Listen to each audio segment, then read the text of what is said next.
Good afternoon, everyone. I'm Dr. Kent Davis-Packard, and I'd like to welcome you to Women Forward International's Light of Afghanistan program. It is called Light of Afghanistan because today we will look to a new world that is rapidly unfolding before our eyes. Its light is visible. A fresh, inspired, creative next generation of young leaders from Georgetown University's School of Foreign Service will present their insights and recommendations to two Afghan women's nonprofits on how they can contribute to resolving the longest running conflict in modern history. As of the completion of their reports, which will be published by Women Forward International's partner, the United Nations Institute for Training and Research, UNITAR, all parties in this conflict remain committed to providing Afghan citizens with something they have not experienced in over 4 decades: peace. Something is happening that has never happened before. Women are agents of this dynamic transformation in human history as we move ever closer to living by the principles of unity, collaboration, and service. This is a momentous year for women's rights. 2020 marks the 20-year anniversary of UN Security Council Resolution 1325. Today, you will hear examples of the unique work of the women of Afghanistan, whose tracks we are discerning as one would leopard tracks in the snow. Their work is quiet, always stealth, wise, and moving us towards higher ground. Here in the virtual room, we have with us a wide range of voices in a rare convening that includes both the government and private sectors, including from on the ground in Afghanistan. We will also have the honor of hearing closing remarks from the first Afghan woman ambassador to the United States, Her Excellency Ambassador Roya Rahmani, and opening remarks from Her Excellency Ambassador Alia Athani, Permanent Representative of the State of Qatar to the United Nations in New York. We would like to give our profound thanks to His Excellency Ambassador Michel El-Thani and the Embassy of the State of Qatar in Washington, D.C., founding donor of Women Forward International, for their dedicated support for this project and for our organization. The embassy enabled us to lay the groundwork for research for the project by supporting a delegation, including Ambassador Nancy Mekodani and our Afghan women nonprofit partners, to Doha this past December to meet with key peace builders and to attend the Doha Forum. The embassy also gave its full support for a larger delegation of the entire class of 16 Georgetown students and 15 Afghan women changemakers to meet for a week of interviews in Doha in March of 2020. Due to the global health crisis, the delegation had to be postponed. Nevertheless, the embassy continues to give its full support to this project and to the work of Women Forward International to reorient international relations education towards the principles of unity, collaboration, and service, and through these principles to advance women. I welcome all our speakers today who are each working towards peace in Afghanistan and women's empowerment. One country that has shown out in this effort is the State of Qatar. I would like to now turn the floor over to Ambassador Alia Athani, Permanent Representative of the State of Qatar to the United Nations in New York, for her talk on the role of Qatar in promoting peace in Afghanistan. Ambassador, the floor is yours for the next 5 minutes.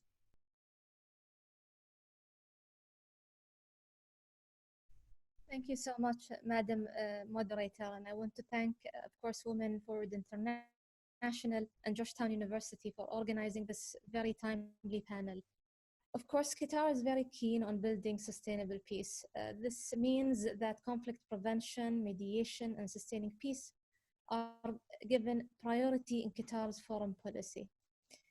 In this, lasting peace in Afghanistan is a paramount issue for Qatar.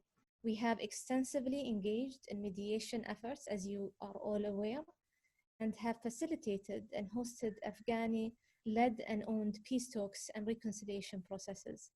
We were therefore very pleased, and I would say very proud, that our efforts led to the signing on the 29th of February in Doha of a historic agreement for bringing peace to Afghanistan between the signing agreement between the United States and the Taliban. The agreement, of course, commits the US to a 14-month based withdrawal of military forces in exchange for Taliban commitments to prevent Afghanistan from being used as a safe harbor for terrorists and a cessation of violence as well. It is also hoped that the agreement will unlock the intra-Afghan talks between the Taliban and the Afghan stakeholders. Beforehand, let's go back a bit, in July 2019, when Doha hosted the Intra-Afghan Peace Conference, held under the auspices of Qatar and Germany. The meeting was attended by a delegation of about 50 high-profile Afghan citizens and was aimed as further pushing the intra-Afghan negotiations for peace. A very, very important milestone agreement was achieved at that conference. But a key objective for Qatar was to ensure women were included in the talks, thus for as seldom included. This is in line with Qatar's commitment to ensure that the rights of women are safeguarded in peace processes. Moreover, without women's participation, a broadly based peace settlement is less likely. So that's a key objective for us all along. For the first time, the peace talks centered with the participation of around 11 outstanding women from sectors such as government, civil society, and the media. Women spoke prominently and initiated the adding of a clause about the need to respect and protect religious and ethnic minorities in the conference resolution. Moreover, in order to ensure inclusivity and more reliable processes, Qatar made sure that representatives of civil society, political, religious, and youth leaders, men and women, were included in the intra-Afghan peace conference. Let me reiterate that Qatar remains deeply committed to achieving peace in Afghanistan and in continuing its positive role and efforts in facilitating the intra-Afghan peace talks. I would like to briefly now move to talk about the role of young women in peace processes. Since the adoption of Security Council Resolution 1325, Qatar has fully supported the implementation of Women, Peace and Security Agenda. We proudly supported the global study on the implementation of Resolution 1325. This commitment, of course, have expanded to include young women and men. Qatar welcomed the adoption of Security Council Resolution 2250 on youth, peace and security, which recognizes the vital leadership of youth play in sustaining peace processes. In March 2019, we co-sponsored with Colombia and Finland and the Office of the UN Secretary General Envoy on Youth, the first international symposium on youth participation in mediation processes held in Helsinki. In coordination, of course, with the Office of the Youth Envoy, Qatar plans to host the second international symposium with a special focus this time on the role of young women in peace and security.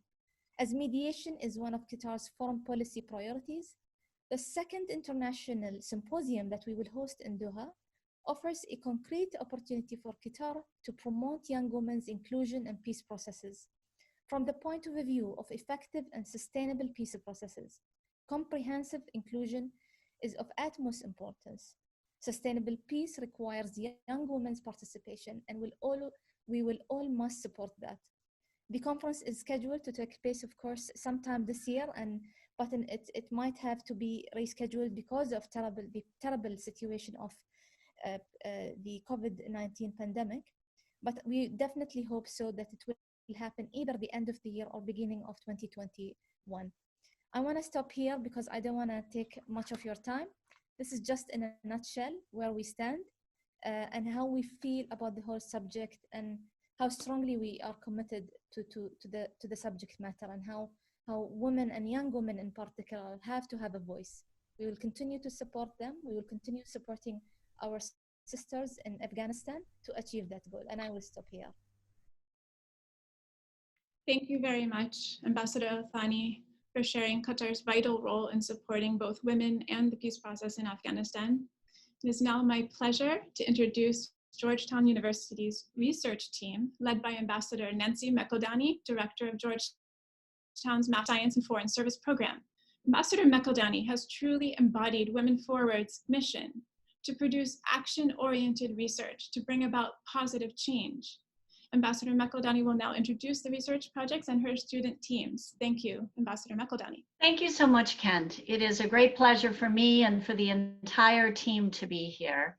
I need to begin with a brief but very profound word of thanks to Women Forward International and to the government of Qatar for their support and sponsorship of this project, and most importantly, for standing in solidarity with the women of Afghanistan.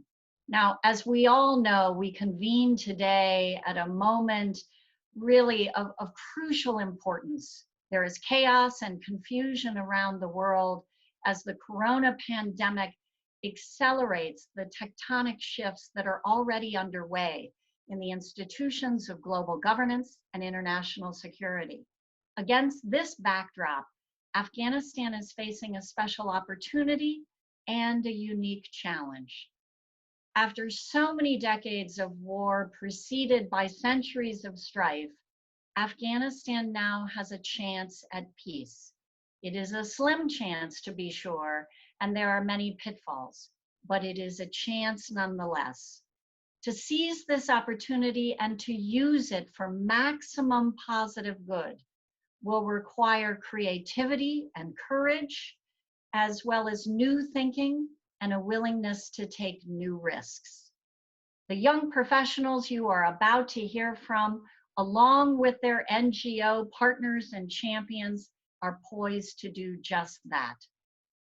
Rejecting narrow definitions of security that exclude women in civil society, these graduate students are endorsing a new way of thinking about peace, a peace that is lasting and true, a peace that is formulated with and endorsed by all stakeholders.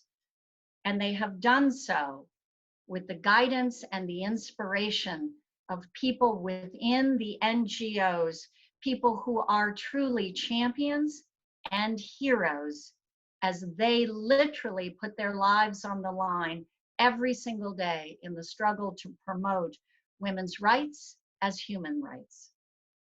You will find their work to be powerful and their ideas to be thought-provoking. It is our hope that this small project can contribute to a much larger effort, both to achieve genuine peace in Afghanistan, but also to advance women's rights there and around the world.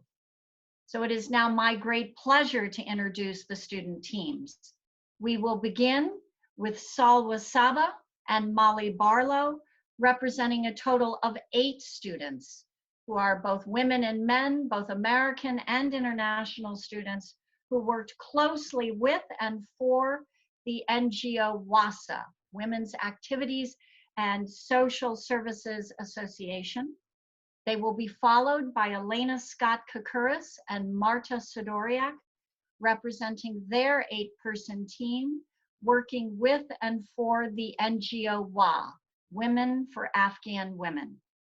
So I'm now delighted to invite Salwa and Molly to begin their presentation.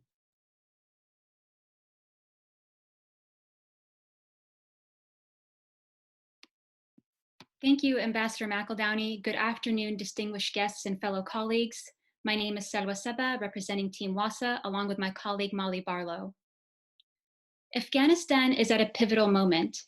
Following the US-Taliban security agreement in February this year and the start of the intra-Afghan dialogues, peace and security, though far from a foregone conclusion, have never been more attainable. Yet Afghan women have much to fear and may find themselves in their most precarious and vulnerable situation since 2001.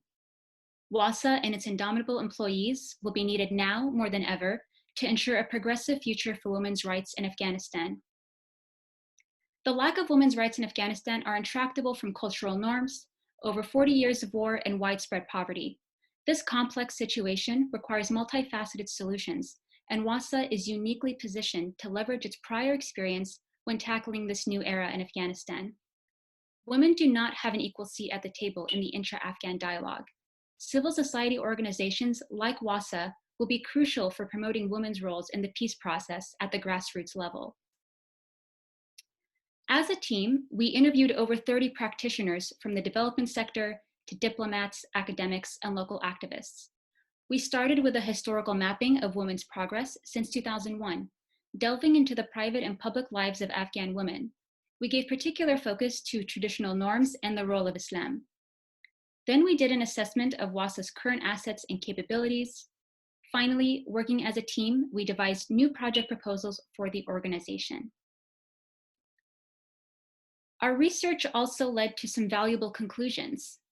Since 2001, Afghan women have made significant strides in securing greater rights, economic participation, civic engagement, and political representation.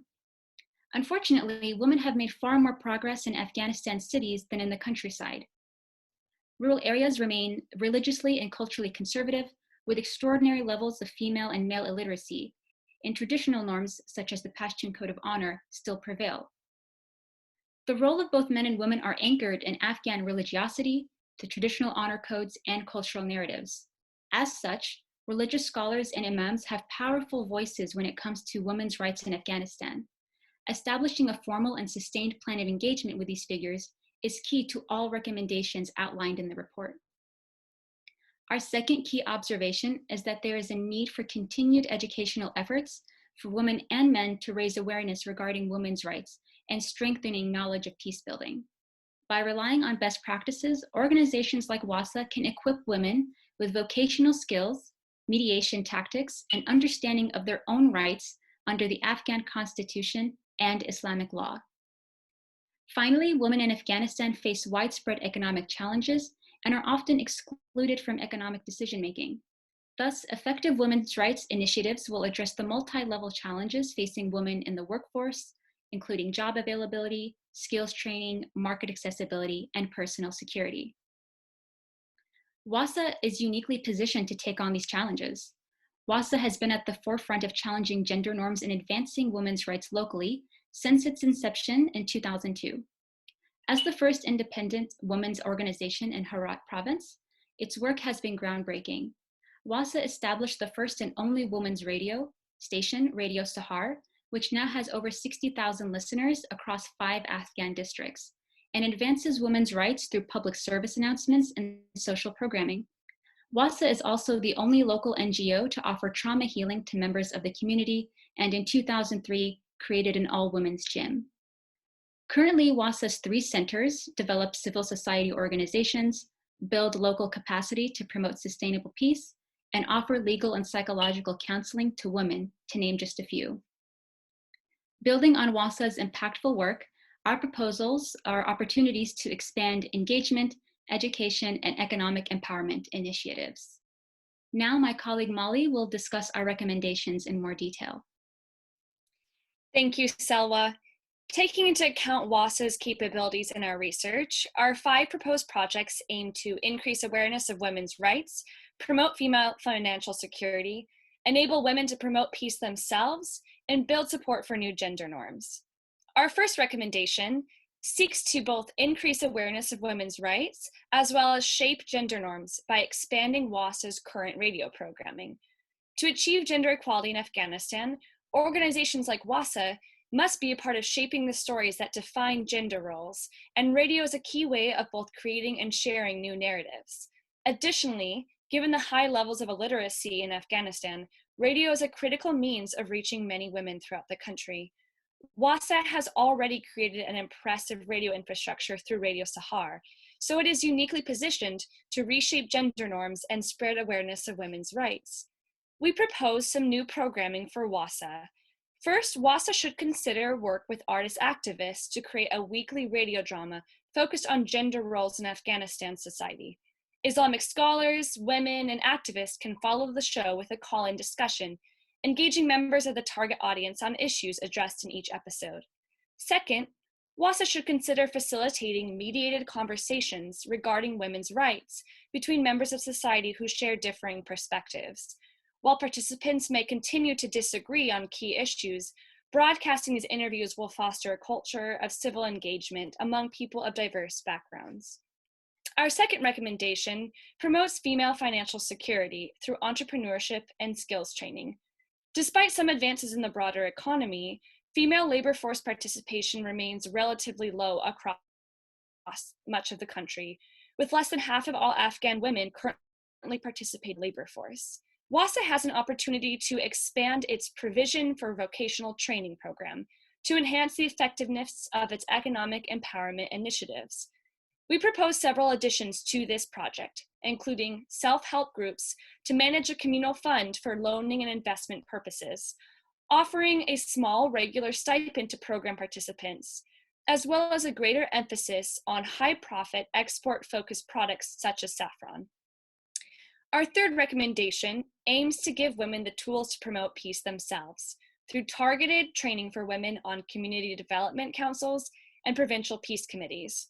Women on these councils are already in positions to engage in peace building and make decisions for their communities, but their presence does not guarantee that women's voices are heard nor their rights upheld. Additionally, women on these councils may lack adequate formal training.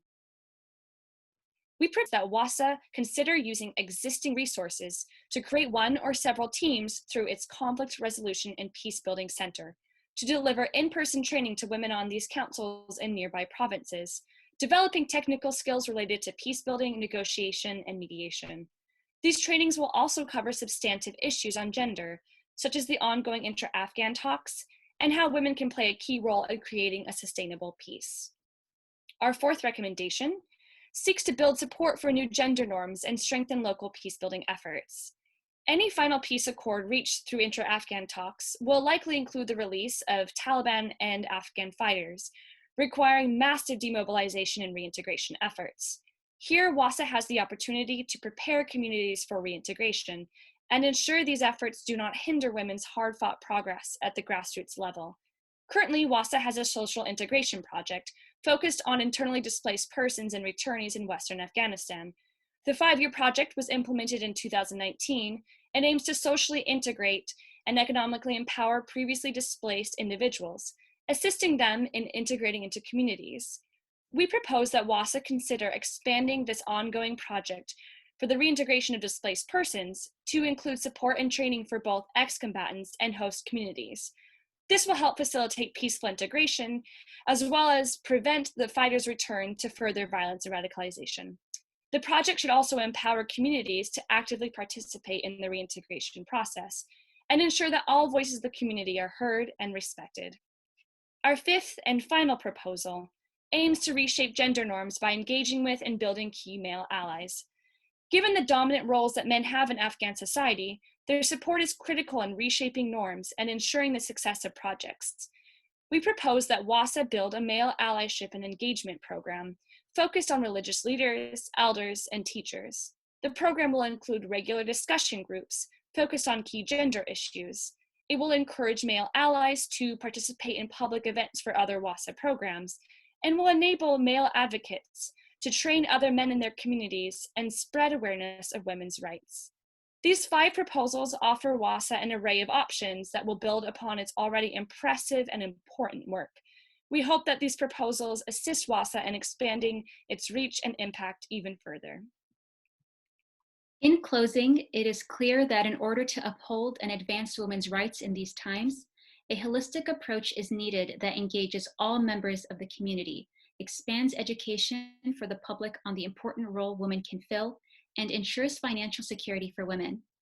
Furthermore, to achieve a sustainable peace in Afghanistan, women's rights must be respected and fulfilled. For these reasons, the work that WASSA is currently doing and the work that it is capable of doing to develop a bottom-up approach to peace will certainly expand peace for all Afghans and ensure a more secure and bright future for Afghanistan. We look forward to your questions in the Q&A period, and we are now pleased to welcome Team WOW to share their remarks.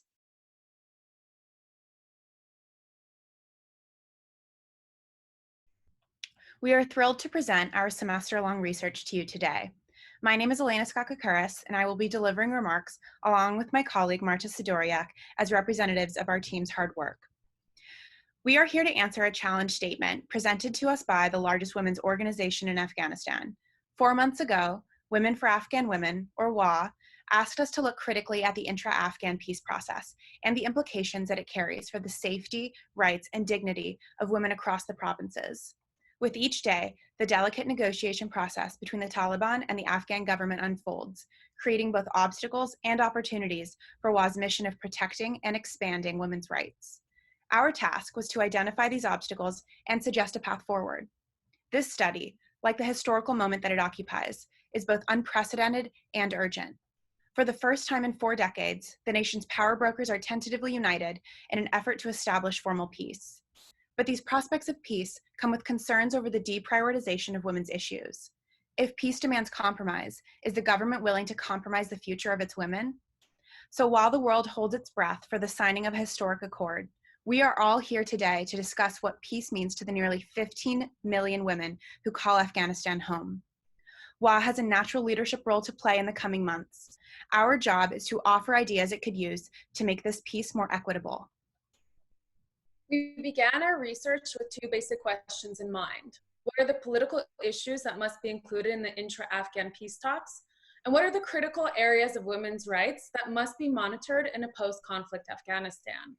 WA has astounding grassroots functions with a working presence in 24 of Afghanistan's provinces. Its facilities offer legal counsel, family guidance, protection, civic education, and skills training. But it also has an expansive civil society network and a stake in political initiatives. To cater to both its vision and its capabilities, we adopted a 2-pronged approach that stressed both advocacy and community engagement. The women of Afghanistan are this project's most obvious stakeholders. By providing WA with new initiatives to consider, we seek to empower the thousands of women they serve every year. But if we've learned one thing during our research, it's that an investment in Afghan women is an investment in Afghanistan. The inclusion of women in peace processes has a tested positive effect on the durability of peace accords. Empowering women can lead to a more robust economy, a decrease in conflict, and an altogether more responsive system of governance. This year not only marked the start of the Afghan peace process, it is also the 20th anniversary of UNSCR 1325, which famously articulated the importance of women and gender perspectives in the pursuit of peace. Since this resolution, WA has helped Afghan women make tremendous strides in exercising their fundamental freedoms. And yet, Afghanistan remains one of the most dangerous countries on earth for women. 90% of WA's clients have experienced gender-based violence, and more than 80% were illiterate before connecting with the organization. In this light, it's important not to view women's issues as a niche pocket of advocacy. The services provided by WA and its hundreds of local employees are part of a critical human rights struggle. As Marta mentioned, our menu of recommendations takes a 2-pronged approach. Dividing our proposals into 2 buckets allows us to focus separately on near and long-term objectives. This temporal format highlights WA's capabilities as both an issue advocate and a long-term monitor of human rights. In our first bucket of recommendations, we identify key issues that WA may wish to advocate for during the peace process, such as formal statements about women's rights and the establishment of equitable representation mechanisms. Our second bucket proposes a series of monitoring and implementation campaigns that WA may consider for the mid and long term. These campaigns revolve around legal reform, transparency, and community dialogue. In our written report, we also identify strategies for future facility expansion. Our first near-term recommendations involve lobbying the peace talks to produce explicit statements about the protection of women and women's shelters. The UN offers language helpful to WA's mission of securing individual rights, but women's shelters remain under threat of closure and attack by patriarchal community leaders, conservative parliamentarians, and radical militant groups. WA is one of many NGOs that collectively operate around 40 women's shelters nationwide. These shelters are in accordance with Afghan law, but are often criticized for being brothels. On multiple occasions in the past decade, Parliament has attempted to limit the operations of women's shelters. An emphasis on upholding UN gender representation standards must therefore go hand in hand with a commitment to protect women's shelters. A verbal commitment by both negotiating teams to protect physical facilities is crucial to ensuring WA's safe peacebuilding operations in the years to come. Even seemingly small statements like this can highlight the steps necessary for peace and carry a lasting impact. Beyond statements, WA may pursue a number of advocacy campaigns that create fair representation of women and women's issues during the peace talks. The first of these is to push for a gender quota within the Afghan government's negotiating team. There are currently 5 women serving on the government's 21-person team. We believe the minimum acceptable percentage of women at the table should be 30%, with the ultimate aim of achieving a 50% gender balance. Though quotas alone cannot sufficiently ensure the meaningful inclusion of women's interests, they are often an essential starting point. Our team also supports the establishment of an official gender-specific body in the form of a gender issues subcommission and/or women's advisory board. We believe it is helpful and important to look to historical models of women's inclusion in peace processes for valuable lessons. The peace process in Afghanistan will need to be all-encompassing of women throughout the country to ensure long-term sustainability. Women's involvement in the Colombian peace process provides insight for how WA can harness the power of its own women in civil society. Women's groups in Afghanistan can leverage their powerful organizing capacity by formally joining forces and creating both a subcommission and a joint-run campaign for victims' grievances to be brought to the negotiating table. This idea, inspired by the Yes, This Happened in Colombia campaign, could be helpful to ensuring protections and justice sector reform for women in Afghanistan. A second body to consider employing is one modeled off the Women's Advisory Board formed in Syria, which continues to provide recommendations on the political process there. This board in Syria was created as a hybrid of models seen in Guatemala, Northern Ireland, and Bosnia, and paid careful attention to the demographic diversity of its members. Given the diversity of lived experiences across the country, it will be especially necessary for women of all walks to have input into what a post-Afghanistan will look like. A final near-term priority that our report identifies is countering the social stigma around women's protection shelters. We've already proposed explicit formal statements about their protection, but WA also has tremendous community access that can change minds from the bottom up. By leveraging testimonials it has already collected from women who have benefited from the shelters, WA can tap into social media, radio, and other messaging platforms to spread public awareness of urgent issues during peace negotiations. We will touch more on these community inroads in our long-term recommendations, which aim to highlight the services that make WA an effective guarantor of women's security in rural Afghanistan. The most important of these is WA's tremendous legal work. The organization has 43 defense lawyers and 45 caseworkers, 90% of whom have a background in Sharia law. This allows them to work in conservative communities across 24 provinces to provide women with otherwise unavailable representation and counsel. For victims of domestic violence, WA's shelters and lawyers are of the utmost importance.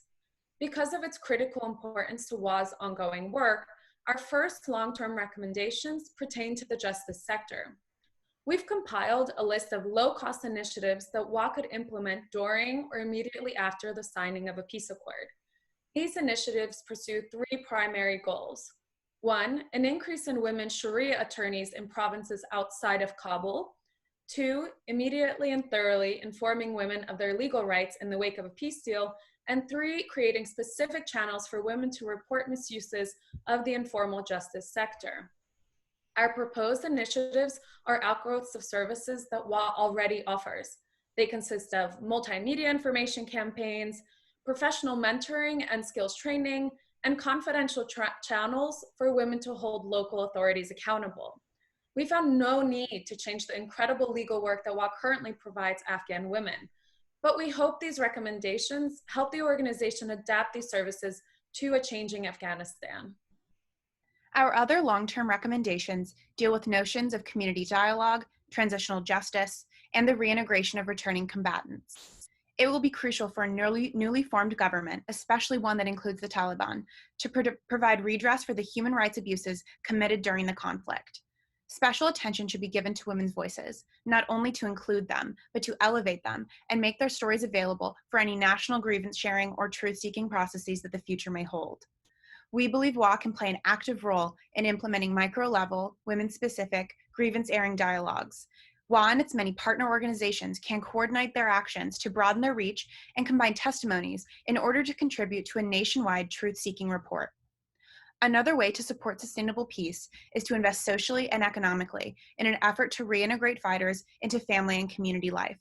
WA is an ideal partner to provide returned fighters with vocational training and to provide psychological support and counseling to the wives of fighters who are readjusting to civilian life. Our research and conversations have led us to believe that sustained peace requires a commitment to the meaningful inclusion of women across all elements of Afghan society. During this peace process, WA can simultaneously act as a voice on the big stage and continue its vast grassroots presence. Sustainable peace in Afghanistan will be no easy task, and without the meaningful inclusion of women, it will be impossible. We believe the approach and recommendations presented may aid WA in supporting and advocating for a country that values and protects the rights of all people. Thank you kindly to Women Forward International, representatives from Women for Afghan Women, and to Ambassador Nancy McEldowney for their support of this project. We will be happy to take questions during the Q&A session. Thank you to Ambassador McEldowney and to our students who have delivered such a beneficial and useful presentation on their research this year. Now we will open the floor for 7 minutes until 1:45 p.m. to a discussion with the Afghan women's nonprofit organizations, WASSA and WA, for whom the students produced these research reports and recommendations. We're opening the floor to all the students on the 2 teams who have carried out this research so they can participate in the discussion.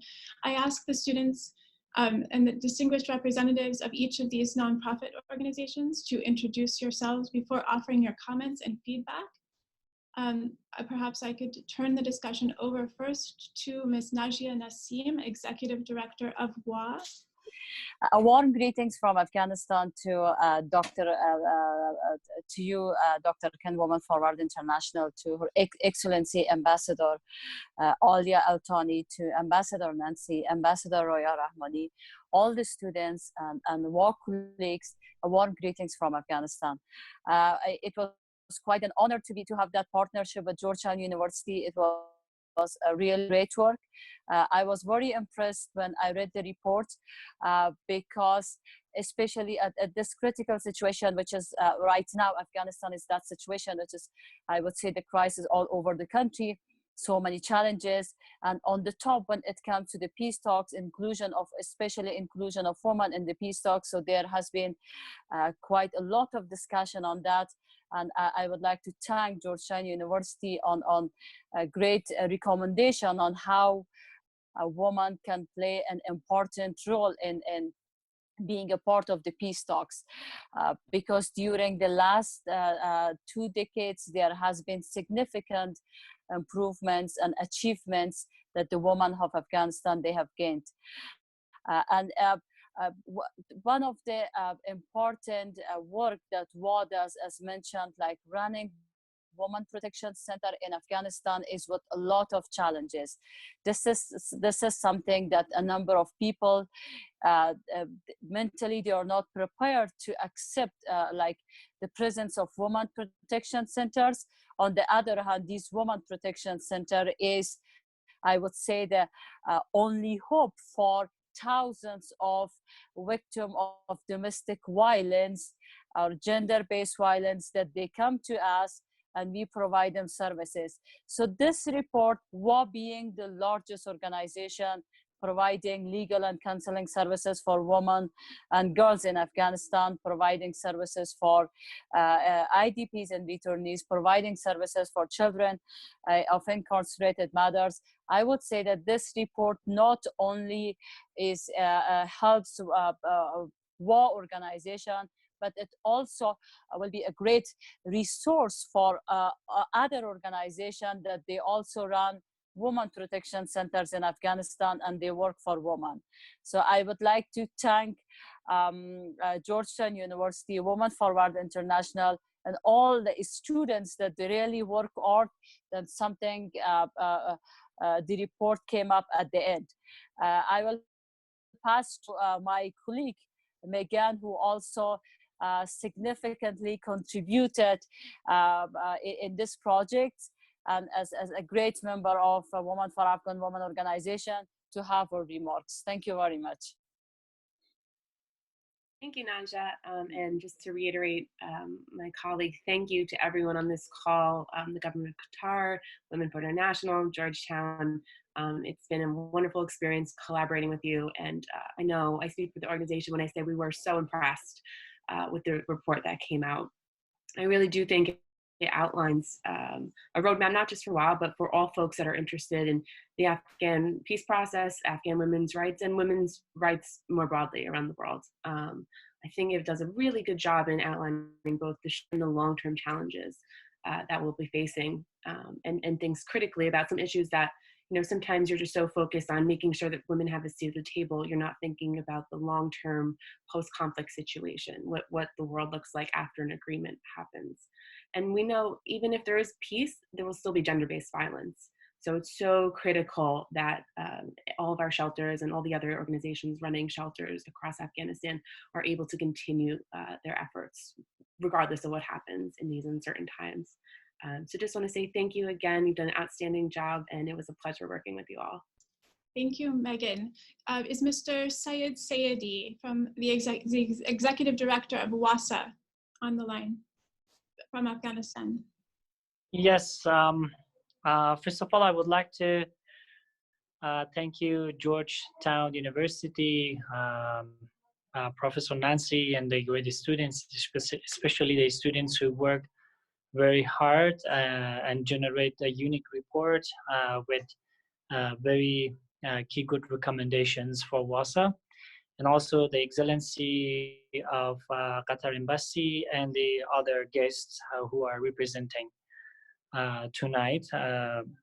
Actually, it was my pleasure to work with you during the last couple of months working on this report, and it was one of the good reports I have received from the students with the good recommendations.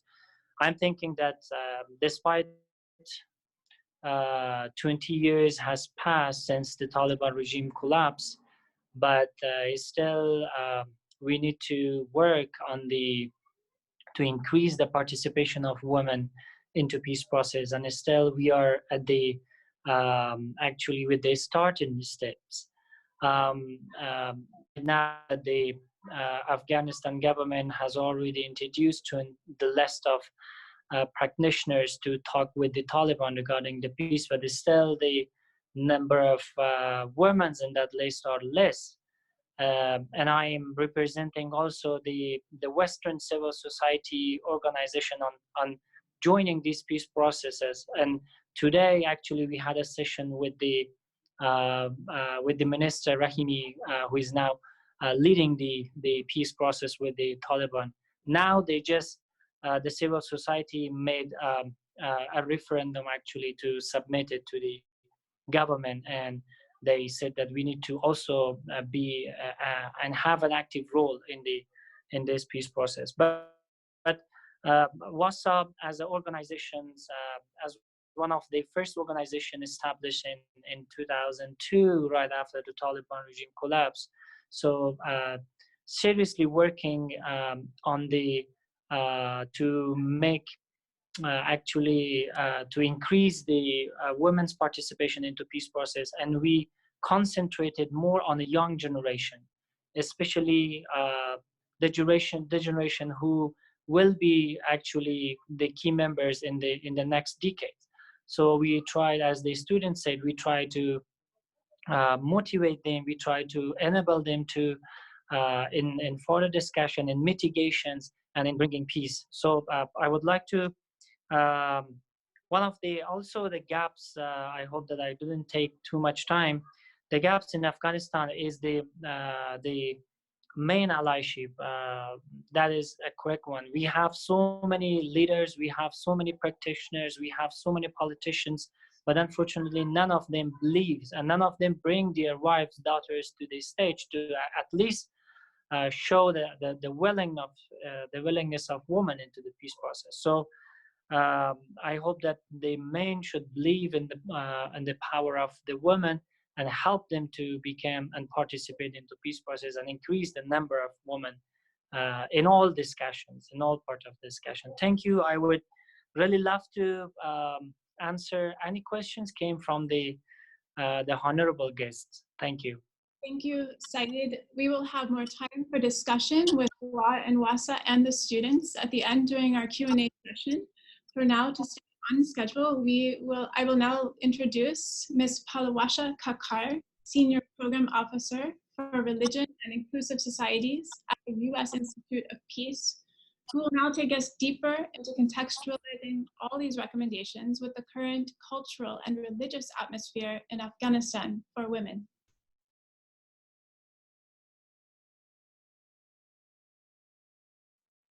Thank you so much. Thank you, Dr. Kent. It was wonderful to hear Ambassador Thani, and thank you, Ambassador McEldowney, for this opportunity. I also have to say that I was very impressed with the students' proposals and their reports.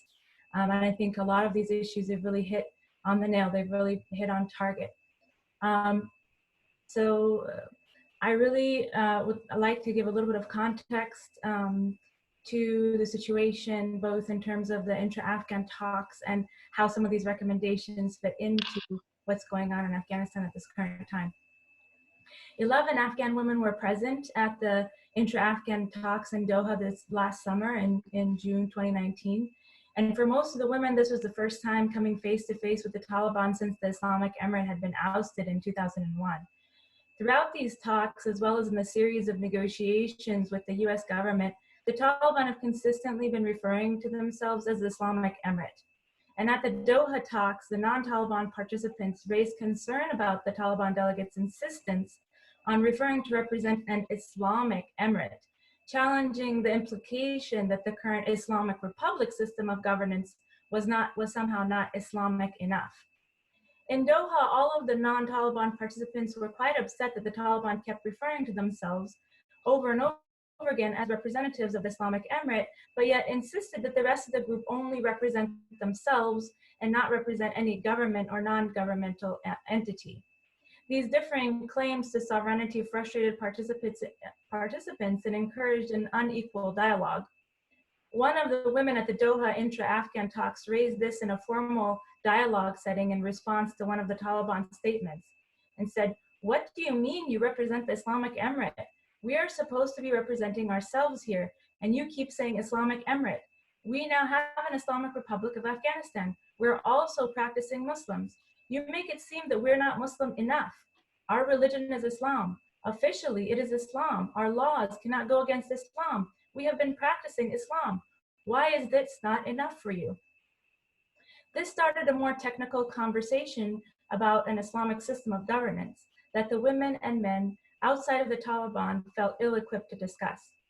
The Taliban seemed to have the capacity. The negotiators on the other side needed too. In a formal statement on February 5th, the group committed to the Taliban group committed to the full protection of women's dignity as afforded by Islam. And the way they described it was to include women's rights to business and ownership, inheritance, education, work, choosing one's husband, and security. And in the same statement, however, the Taliban accused women's rights advocates of circulating indecent ideals and encouraging women to violate Afghan customs and undermine their morality. So I just wanted to highlight that there is this distinction between which Islam are we talking about, what kind of Islamic governance system are we talking about, and it seems that there's quite a disconnect. And this disconnect not only happens at the level of the fact that there are these different systems of governance, the Islamic Emirate versus the Islamic Republic, but also in the conception of what an Islamic system means. I really appreciated how the reports mentioned that how important Islamic framing is on legal matters, and referred to some of USIP's research that found that legal aid providers who had Islamic education were more effective. There's other USIP work in this area, but I will now focus more on the proposals that were put forward by the students. So in terms of the proposal to WOW, the education aspect and Islamic jurisprudence, I think is very welcome. Seeing the situation on the ground, as it relates to the talks currently, women need to be educated, more educated in Islamic jurisprudence, to be able to engage on these questions of what is an Islamic governance system and what are women's roles in that system. Whether it's at the national level or whether it's at the local level, women need to be able to do that, and they need to have the education to do that. So the proposal to train women in Sharia law, to have more experts in Sharia law is really important. I also wanted to highlight that USIP and my team has been doing a series of case studies on local women who have been negotiating effectively with the Taliban using religious frameworks. And our idea is that these women have been doing it. They have the capacity to do it. They understand what makes it successful and how they can really do this kind of negotiation. And so perhaps tapping into these networks and doing more peer-to-peer training might be effective rather than bringing outside scholars or even male scholars. Another thing I wanted to highlight was that while I was at Kabul University in the early 2000s, there was off and on only one Sharia professor, one woman who was a Sharia professor, off and on. And so that there's a really big gap in terms of women who are experts in Islamic jurisprudence. The other issue is, do we have women at this point who are part of the negotiation team, who have religious knowledge, who can engage the Taliban at this, on these issues at the national level? We did have Zainab Muahida, who has studied Islamic studies, but she is actually an expert in Arabic studies. So she had some background. She is a professor at Salam University. And then for the second round right now, Fatma Gilani has been identified, and she has background of studying at Azhar University. She's a graduate there and has worked at the Red Crescent as well. She was also part of the Constitutional Council and has participated in dialogues about how Islamic is the Islamic Republic in the dialogue related to the Constitution.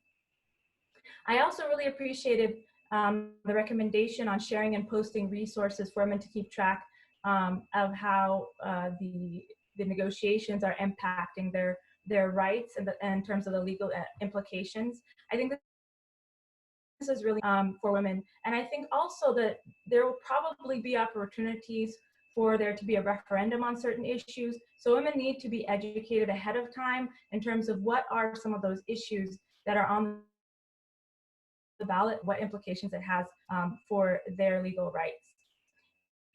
With WASSA, the same thing, the radio series is wonderful. I think there can be a really good connect there in terms of providing information about the legal implications of the peace process, as well as bringing male allies and religious scholars to the foray to talk about women's rights within an Islamic framework and what Islamic governance really means for women's rights. I think it's really key that the proposal for WASSA in terms of training and educating women at the local level on the CDC, provincial peace committees is wonderful. It's welcome. I think there's a lot that needs to be done at that level. And again, I would emphasize the peer-to-peer training that can happen for those women who have done it successfully. Finally, I think the point about redefining Afghan masculinities was really interesting. I like to say great minds think alike. USIP has been looking at this issue and has also worked in this. So maybe some place to build synergies in terms of programs now on the ground and trainers on the ground that have been working on this issue. So I'd like to sum it up in saying that right now with the ongoing peace process, it seems like there's going to be some renegotiation of the state as part of this peace process.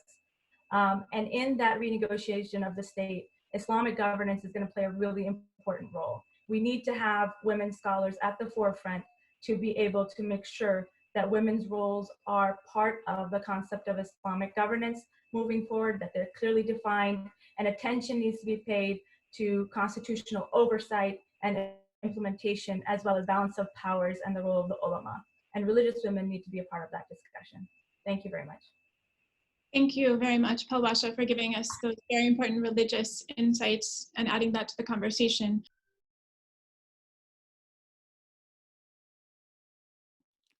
Yes, Ms. Suda, you may go ahead and ask your question. Thank you, and thank you to, first of all, Women Forward International and the Qatar government for their generous support of this project, which I've had the honor of being a part of from the beginning. I've been so impressed with the students, with the leadership, including the advisor, Palwasha Kakar. We've been really lucky to have such a great set of people around us as we think about these issues. Having worked with Women for Afghan Women for the past 19 years, I know that one of our biggest concerns has been the women that we have in our shelters, first and foremost, our clients, the women that are fleeing violence, and after that, our employees, the women who work there every day, risking their own lives. So when this peace process started to happen, one of the questions we had was, will we be able to actually still function and run our shelters and do the family mediation work that we do? Because essentially what we're doing is we see it as creating peace in the home.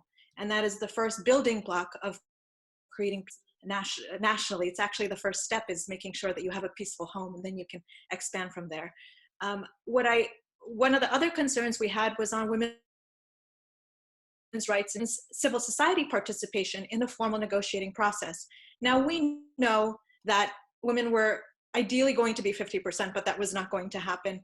Afghan women said they would take 30%, and that was what was being discussed. But Afghan women's civil society's participation was another concern of ours, because we knew that it was a political process. A lot of political players would have women at the table, but would Afghan women's civil society groups have the right representation at the table? So that was an additional concern of ours as we were going through the process. What I really love about this report, and I'll get to my question about it, is that what you all have done is you've helped us think through how does women's society, and our NGO in particular, engage in this process in a way that is beneficial and elevates women's role, even if the participation numbers are not what we need them to be.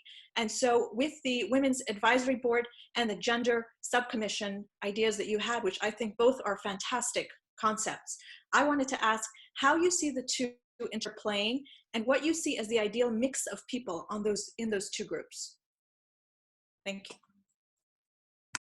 Sure, I can start out the conversation on that. I took on the bulk of researching historical models to employ in Afghanistan. And initially, we were coming across lots of conversations about Colombia as an example. I know that USIP has done quite a lot of work on that. Pawasha, I read your report recently about that. And so we were really captured by the subcommission, and not only that, but their efforts to collect grievances. And so our idea of how the advisory board and the subcommission could work together is the subcommission sort of is directly below, providing recommendations directly up to the official negotiating table. We didn't really know which women were the 5 that were at the table, so we were sort of envisioning a conduit in that direction, and the advisory board could function sort of in a parallel capacity to provide guidance to those officially in the talks or provide guidance to those on the subcommission. So our initial thoughts were they could be maybe mutually exclusive, choose one or the other, but the more we looked into it and the more we looked at examples like Syria, whose advisory board combined so many different elements of other historical models, that we thought that the two could work well together. And in terms of who would be on those, obviously we would like leadership from Women for Afghan Women to be representatives on those, and we think that this provides a way for WA to be somewhat political, but not such that they're directly at the table, as we know we've had that conversation before, and the wariness of that and the direct interface with Taliban members. But of course, the Afghan Women's Network has great reach as well with other women's organizations, and we know WA itself has incredible reach across provinces. So our hope would be that women's leaders from these different organizations would be able to come together and discuss their shared grievances and put that together in a report that would last long after the piece is finalized as well. Actually, Ambassador McEldowney has her hand raised. Please go ahead and ask your question. Thank you. My question, excuse me, my question is really more of a general comment, but I want to invite all participants to give some thought to this. And that is, through the course of our work, which was, as you can tell from the students, so much more than an academic project. It was really an effort of passion and commitment and inspiration as we met and came to understand the really tremendously impressive work that the NGOs have underway on the ground in Afghanistan.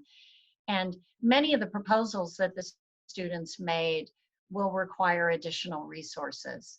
And we would love going forward to be of assistance to the NGOs and assistance to Women Forward International in promoting the need to support these organizations, drawing whether it's attention from US Congress or from other organizations that want to be helpful to Afghanistan. So I just put that point on the table. If others would like to comment on it, I would certainly invite and welcome their comments. But it's more of a pledge of continuing engagement and commitment and support for this incredibly important work. Thank you. Thank you, Ambassador McEldowney. It was just such a pleasure for Women Forward International to work with you and your teams at Georgetown University, and then also to have the opportunity to have all these experts join us on this project. I think we have time for one or two more questions. Wesley? Yes, Mr. Ellis Pines has his hand raised.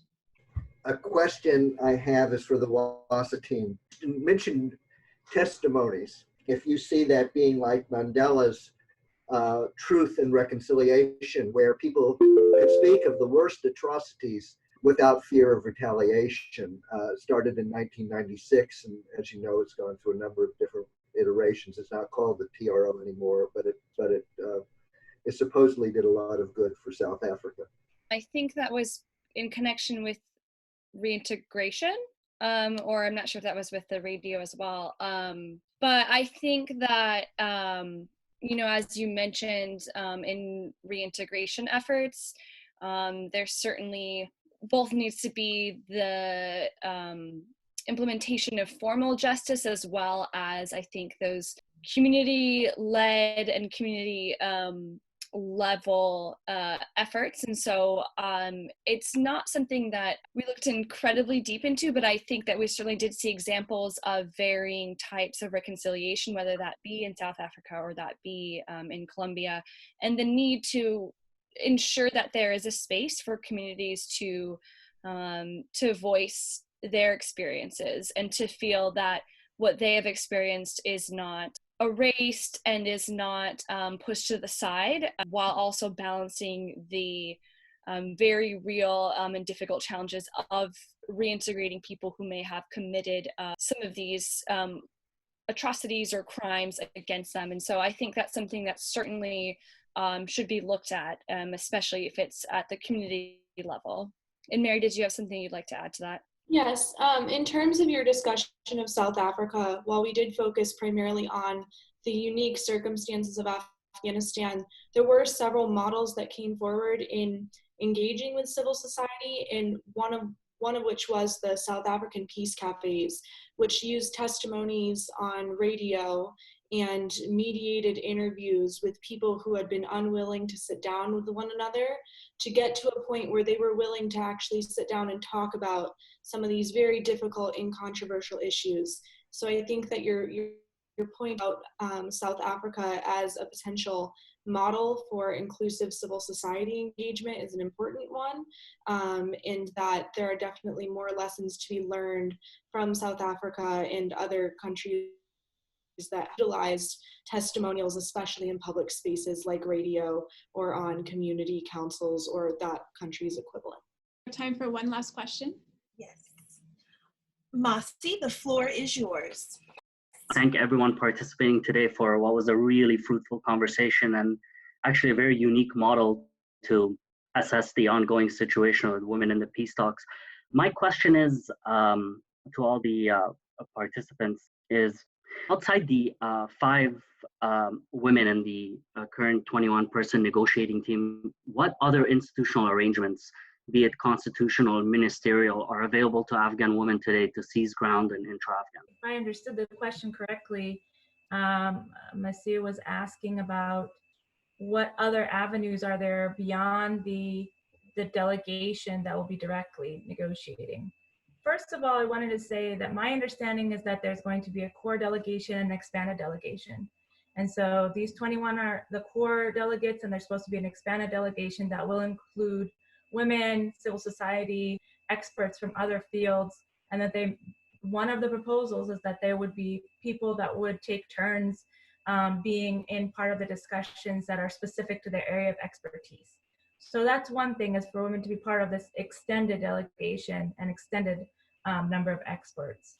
Of course, there has been attempts also at the local level for there to be some sort of process at the local level, whether that be at a referendum stage or whether that there be some sort of formal discussions that I think is still being figured out.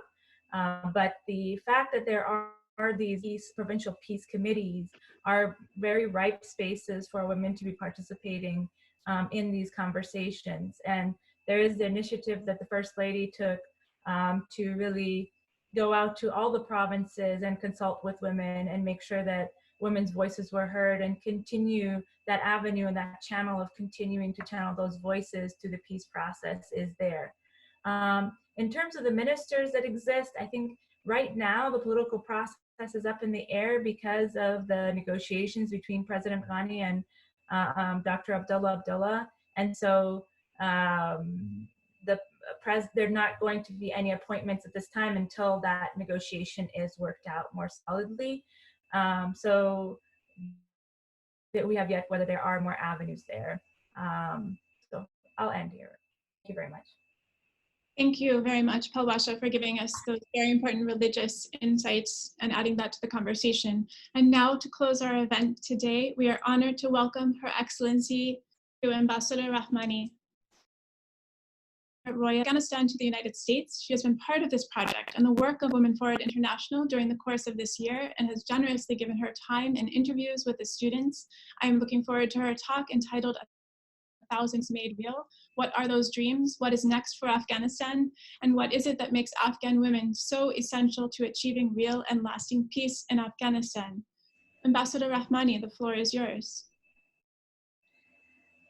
A very good afternoon to you all. Well, this is really wonderful to be here. It is exciting. I always would like to start, especially in the month of Ramadan, by sharing with you Assalamu alaikum, which means peace, may peace be upon you. Thank you for having me here today, and for making sure that I am part of this project. I have had the pleasure of meeting with the students and the professor. So thank you for all the great work that you all have done, and wonderful to see my dear friend, colleague, Ms. Cocker here. I always enjoy listening to her and the opportunity.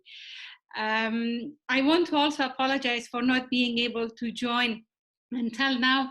I thought it would be more quiet as we are all isolated, but it seems that I'm spending even more time talking on the phone or through the computer to the colleagues while we are keeping apart during these difficult times. I want to actually start by thanking everyone, especially the students, for their attendance. I know how easy it is nowadays to get completely consumed by the pandemic and forget about the other issues. So it's encouraging to see so many people pay attention to broader issues in the world.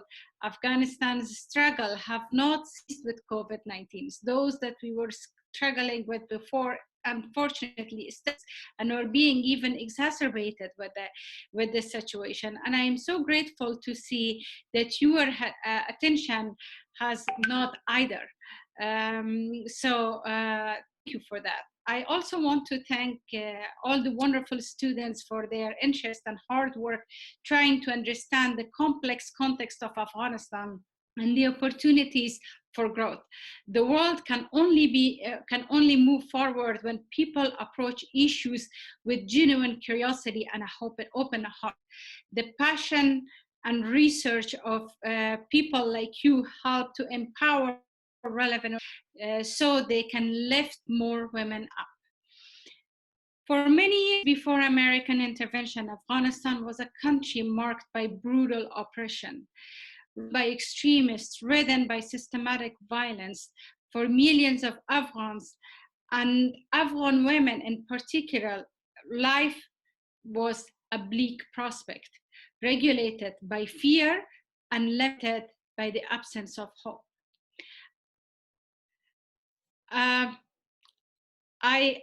I myself had experienced this in a lot of different ways. When I was a young woman and I had to escape to the refugee camps throughout all the time that I lived in exile.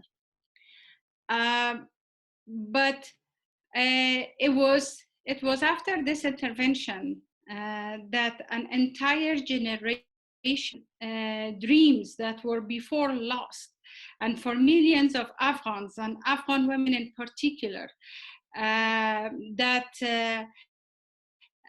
was no hope for them to move forward and to think of a better future, and their freedom was stolen from them. Many of them were just like myself and my family, an oppression, and were not able to return back to the country until after 2001. But the silver line all of that is that over the past 19 years, women in Afghanistan have made great progress. Women constitute over 28% of our legislative body.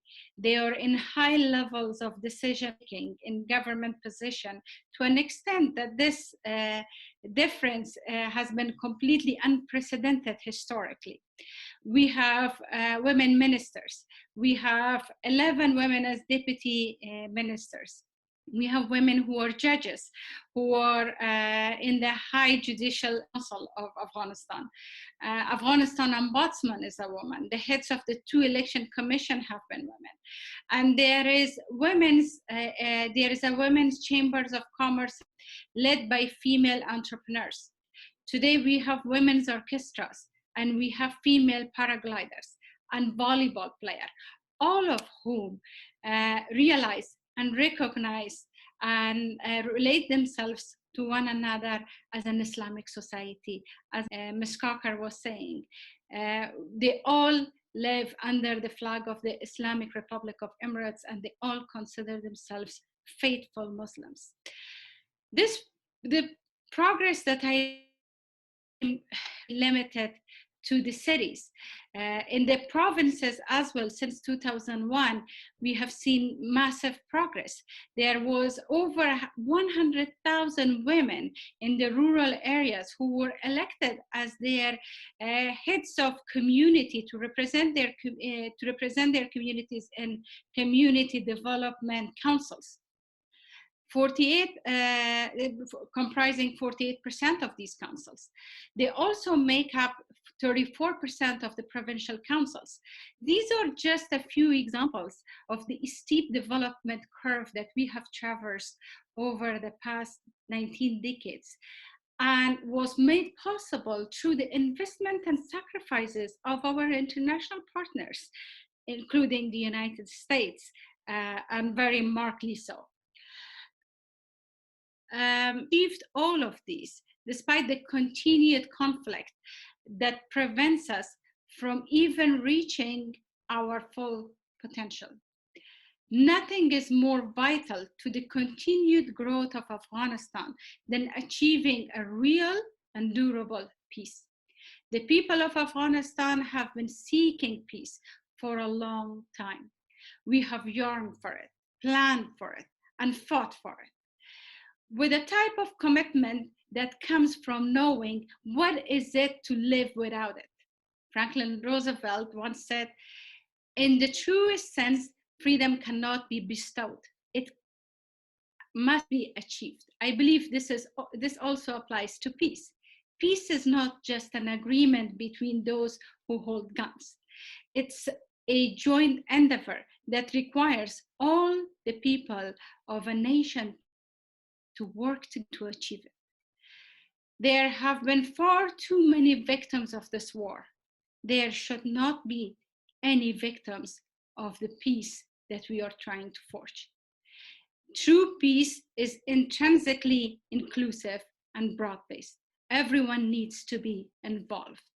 Women, the youth, both the victims and the perpetrators, everyone. And we cannot compromise on this factor. Women need to be substantively involved in the process in order for it to last. We cannot afford to sacrifice our future generation and create a peace where people do not feel they're part of it and that it reflects their desires. Going forward, every citizen needs to feel safe, to be able to hope, to expect and plan their lives and their future as equal citizens. This peace must provide an opportunity for future generations to grow and prosper and mold their futures. This opportunity is not just for the youth in Afghanistan, but for the youth of the world. Now that things are only a click away, no matter how far we may be physically from one another. What happens on the other side of the world is all. Our hope and dreams are irrevocably intertwined in this context. I find listening to the students so inspiring. The reports were great. And I believe that you the students, you are the future because you care. I will close by saying that before 2001, Afghanistan was a dark place. The US's intervention brought light. With that light, millions of dreams blossomed. Trillions of hopes found life and merged together in a wish for a new Afghanistan where human security and dignity is safe and respected for everyone. Sustainable peace requires building trust, nurturing and caring for one another, and caring and nurturing the collective good. This is why women's agencies must lay at the center of all peace efforts. I thank you to ensure that the world becomes more just and peaceful. I'm grateful to have people like you supporting us in this endeavor. I thank you and I wish you all the best. Thank you, Ambassador Rahmani. Well, at this time, we must conclude our event, but not our joint efforts to come together when the world so needs human collaboration to solve problems that will one day not exist. It requires a great will on the part of many to defer to a higher mission than their own and to take the risk of losing in order to ensure that we all win. Now, as the planet faces a life-threatening disease, we have the opportunity to change. We have seen that women play a role in turning our attention towards this greater goal. I thank you all for joining us. I wish everyone safety, happiness, and health. Good afternoon.